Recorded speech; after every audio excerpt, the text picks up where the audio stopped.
Welcome back to the Dershow. Before we get to our subject at hand, I want to talk to you about the three most boring hours I recently spent watching television. And that was actually 3.25 hours I wasted watching the special from Saturday Night Live.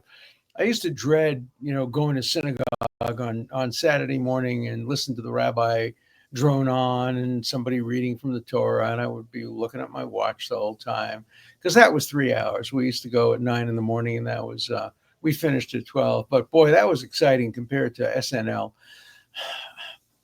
I just think SNL is not funny. It's just not funny. Certainly, the 3 hours that we saw on Sunday night were not funny at all. I don't think I smiled even once. I don't think I certainly didn't laugh at any of the jokes. You know, I grew up in a very funny neighborhood. My next door neighbor was Jackie Mason, great comedian. Around the corner lived Buddy Hackett, Woody Allen, a couple of miles away. Elliot Gould, his name was Goldstein at the time, was around the corner. I tried to watch SNL when it first came on, but I'm used to smart comedy. I'm used to Woody Allen. I'm used to the George Burns. I'm used to the Marx Brothers. I'm used to clever repartee. I'm used to wonderful irony and humor. Woody Allen was so good, he didn't even have to recite.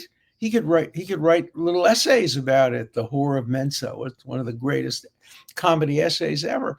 The tradition of comedy used to be verbal, and it required you to be real smart. SNL comedy was all about falling down, pratfalls. People knocking each other over, people screaming and yelling. And some of it was funny. Belushi with his yelling and yelling. It was funny. No Coke, Pepsi. That was funny. And Gilda Radner, that was funny because that was verbal. Never mind. But this show, 3.25 hours, it was just deadly. And I don't think it's a pure generational issue. When I was a kid, there was a great show on the radio. It was called Can You Top This? They come up with a topic. Say they come up, birds and bees would be the topic. And then you had four comedians, standard comedians. They were always on the show. And they'd have to quickly come up with a joke on that subject. And the next guy had to try to be funnier. And there was a laugh meter, which measured the amount of laughter. And whoever got the most laughs won. I think if Saturday Night Live was subject to an objective laugh meter, it would be a flat line. They were flatline. Nobody laughs anymore. By the way, a lot of the comedians today, influenced by Saturday Night Live and by Lorne Michaels, who I think has killed comedy, I've given up on verbal humor and on smart humor, and they're all for pratfalls, funny faces, screaming and yelling, a little bit of racism and stereotype sexism. But it's just, and I don't think it's a matter of taste. I think it's a matter of objectively, it's less funny. Today's comedians don't even try to get a laugh. They try to get, oh yeah, we agree with you. That wasn't funny, but we certainly agree with your politics. You said nasty things about Trump. That's not what comedy is about. And so I hate Saturday Night Live, and I think it has destroyed comedy. I mean, it's destroyed what used to be comedy. Jack Benny and Fred Allen and Jackie Gleason and you name it, George Carlin. They were funny as hell, and you could then take their jokes and repeat them to people, and other people would laugh. In my neighborhood, growing up, if somebody told a good joke, it would be around the neighborhood in the next 15 minutes. Everybody would know the joke. Jokes were a method of communication. But boy, what a downer. And I think what they've done is they've changed expectations of audiences. And so audiences expect the falls and the funny faces and the screaming and yelling. And young comedians are not honing their art based on the great comedians of the past. You might say I'm just an old fart.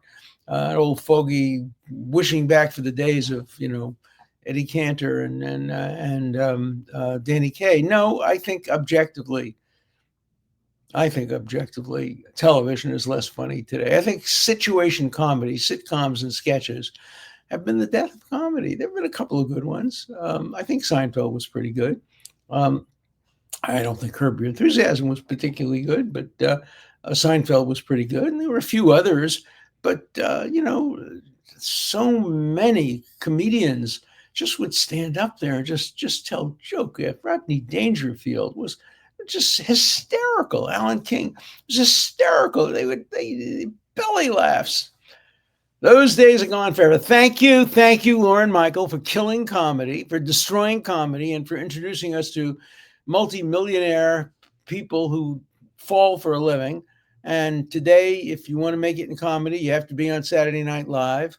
And that means that probably the next generation is not going to be funny either. Too bad, too bad. All right, that's my railing for the day. I love comedy. I love laughing. Please make me laugh. Don't put 3.25 hours on television where I don't laugh even once.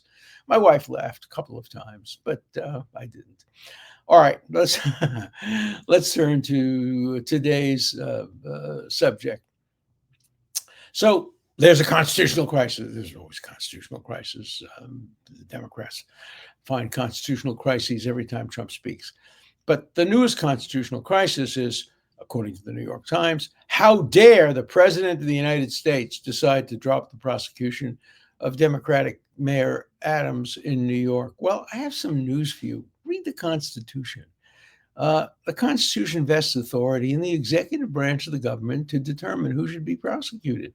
Is it a mistake? Should there have been a special independent prosecutorial office that is outside of politics? Maybe, but that's not what the Constitution has. The Constitution gives the president the authority. I'll give you an example.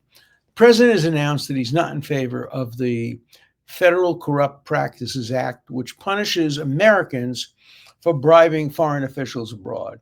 What the Trump administration says is, look, bribery is common in many parts of the world.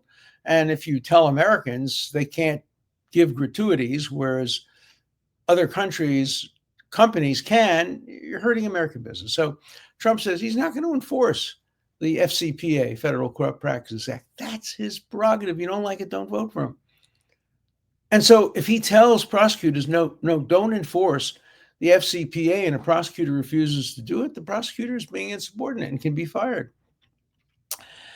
And in some respects, that's what happened in the Adams case. Now, Adams' case was a little different. There was a legitimate investigation, took a long time. It started during the Biden administration against Mayor Adams, not when he was mayor. It was about what happened when he was city council. He apparently accepted some gratuities from the Turkish government, upgrades in hotels and airlines, in exchange, quid pro quo, for facilitating some fire inspection or not having fire inspection for some consulate building. All right.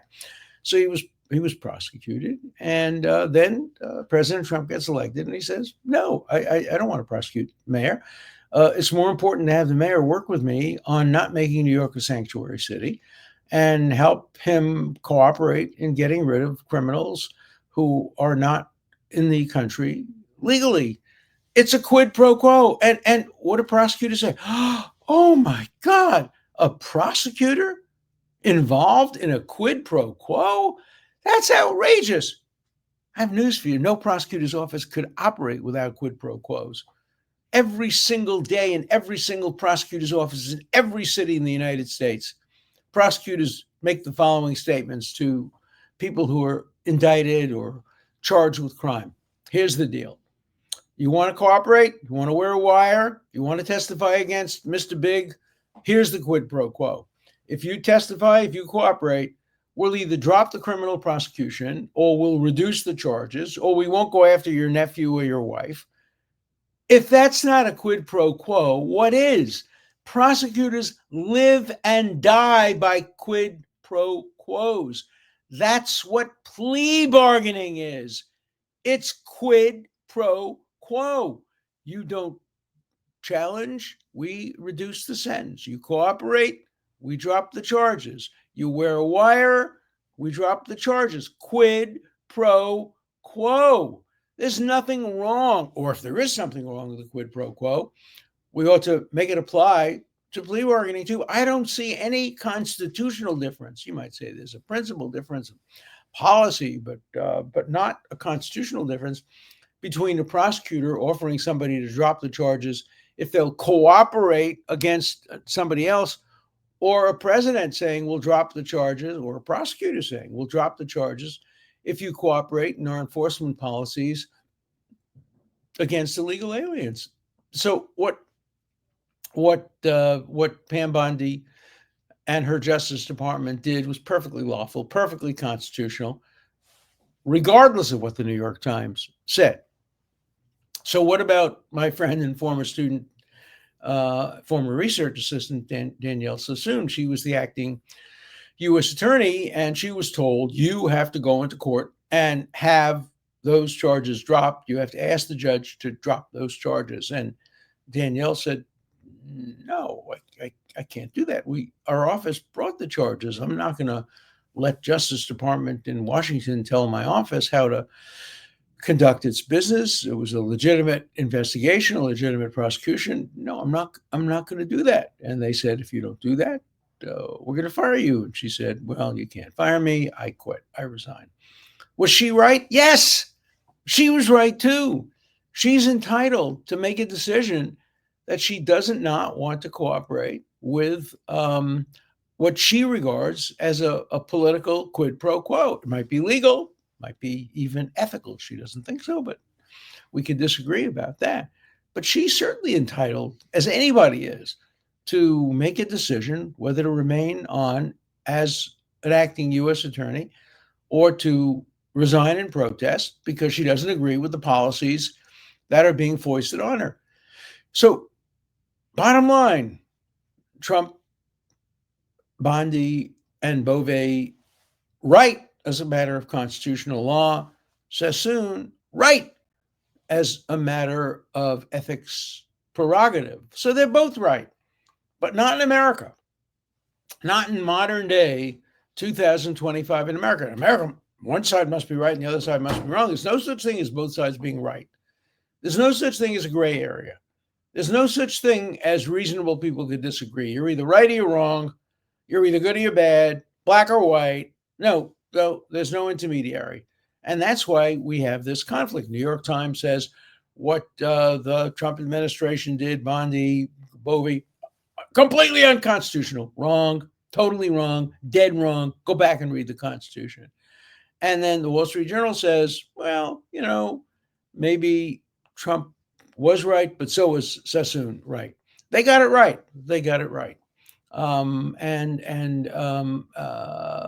There's no reason to have to point a finger of blame at anybody. You can point a finger of blame at either side if you don't like their policies or their principles, but don't say they're wrong. The Trump administration did not act unconstitutionally. You might say they violated the independence of the U.S. Attorney's Office.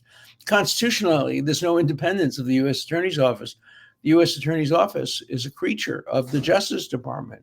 And constitutionally, they have to listen to the Justice Department. You might say that the Justice Department was wrong as a matter of principle, as policy. That's a fair point to make. And then the Justice Department was surely wrong when it then said, Bove said, we're going to go after Sassoon and we're going to investigate her and we're going to see if she did anything improper. No, she didn't do anything improper. You shouldn't investigate her. She acted on her principle. And just because you think you're right doesn't mean she's wrong. You may be right. She may be right. You may be wrong. She may be wrong. You may have an argument. She may have an argument. There are gray areas in life. And this is one of them. And so welcome to America, where if one side is right, the other side is wrong. Not my America. In my America, both sides can be right. And I think both sides had points as a matter of constitutional law, as a matter of principle. the Trump administration and Bondi and Bovee were right. As a matter of personal choice, preference, integrity, principle, Sassoon was right. She's a very honorable woman. I've known her since she's 18 years old when she was a college freshman, and she's a friend. And I think she's right. So, you're right. You're right. There's an old story of a young student who sits with the great rabbi who is deciding great issues. And the student sits there, and a couple comes in, and they're having trouble. And the rabbi listens to the woman. The woman says, "My husband beats me, and he's terrible, and he doesn't make a living." And the rabbi says, "My daughter, you're right." And then the husband comes and says, "My wife won't cook for me. She won't sleep with me. She yells at me all the time." And the rabbi says, "My son, you're right." And the student says, Rabbi, what are you doing? They can't both be right." And the rabbi says, "My son, you're right. You're right too." Everybody was right. It's an old story, but there's a lot of truth here. So my rabbinical answer to the Trump administration and to Danielle Sassoon, my friend, you're right. You're right. Okay, let's look at some letters. I always assumed that birthright citizenship would be a loser. It's important to get a ruling from the Supreme Court. At least everyone will know. No, I think it is a loser as it's formulated now, giving the president unilateral authority to change essentially what seems like the clear command of the 14th Amendment. Now, Congress can make some changes in it because it can define who is subject to the jurisdiction of the United States. Okay. Here's a message to Israel. Why follow the rules when Israel gets accused falsely? Well, a lot of Israelis feel that way. They do get accused falsely. Genocide, nonsense on stilts.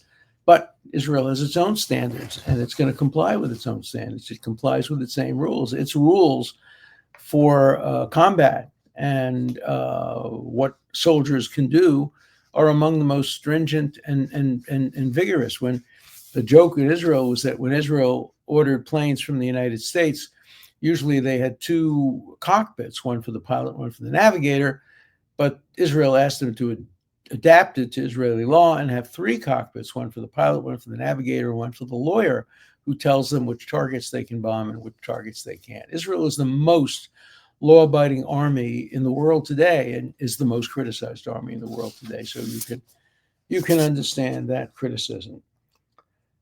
Dr. Dersh, how many prisoners has Israel released in exchange for the few skins and bones hostages Hamas has returned?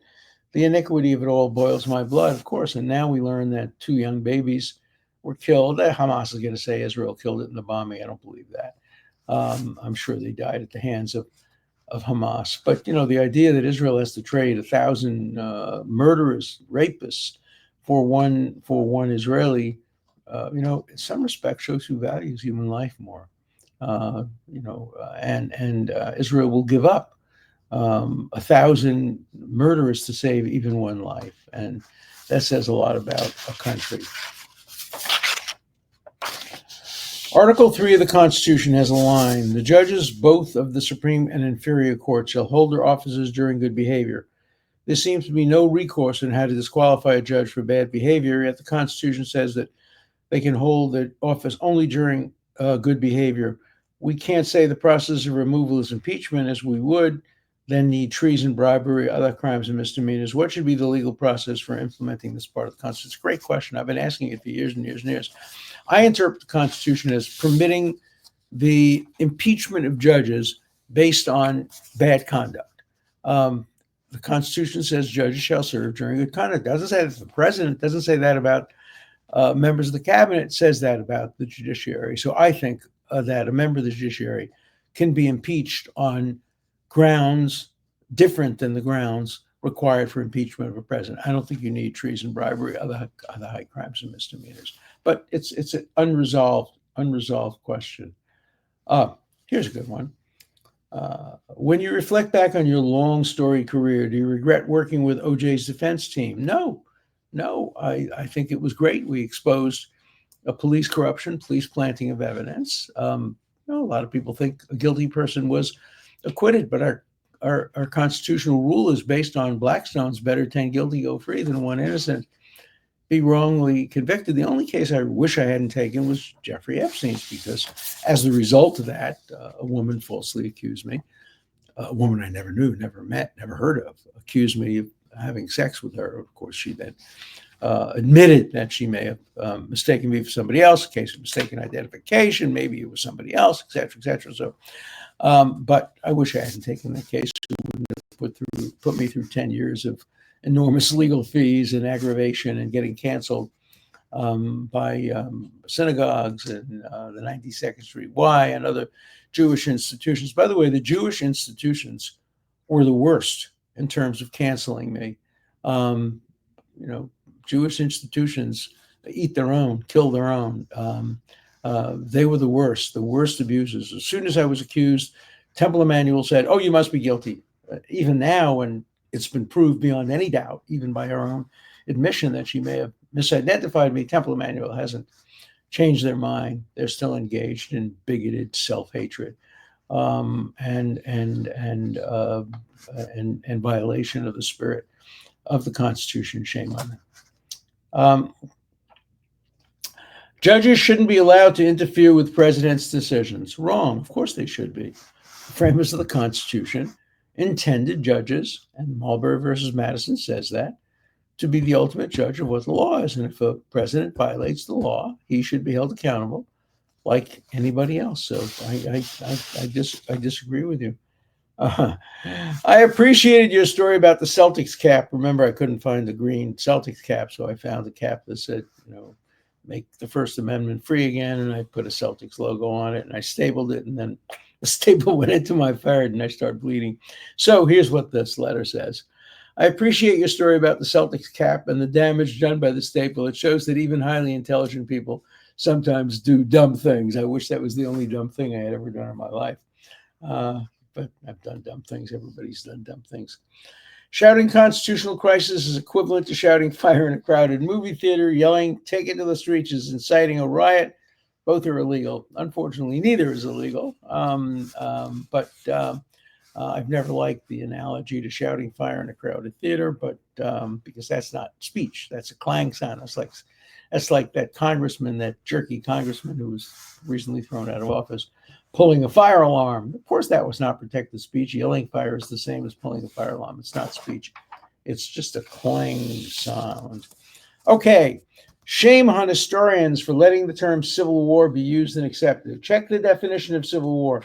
It was a secession war, which would be its correct name. There's a point to that. And it's interesting that had the South simply seceded, as they did, the South Carolina secession order was based on the Declaration of Independence. When in the course of human events, it's necessary for one state or series of states to secede from other states.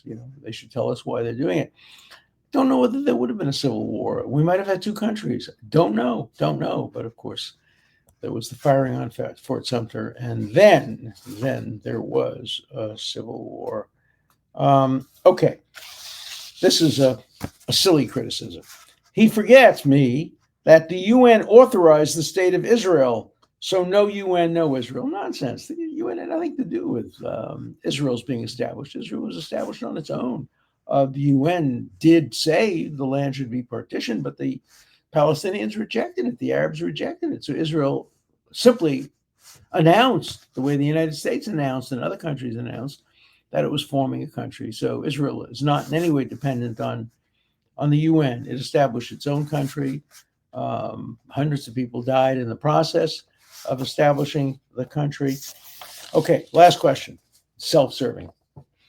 What is the best book about Thomas Jefferson that is not woke, but also not a hagiography? So the answer is, of course, my book called Finding Jefferson. Let me see. Copy. Yeah, there it is. Finding, Framing, and Hanging Jefferson. It's about a letter, an original letter I found written in the hand of Thomas Jefferson about freedom of speech. And the book goes through all of Jefferson's writings on freedom of speech and everything. So, of course, I'm going to say A book that I wrote about Jefferson is worth reading. You can still get it in paperback, probably get it in remaindered stores for a couple of bucks. It's called Finding, Framing, and Hanging Jefferson. The original title was just Finding Jefferson. That was hardcover, but in order to make it more acceptable to many more people, I came up with a more interesting title for the paperback: Finding, Framing, and Hanging Jefferson. See you tomorrow.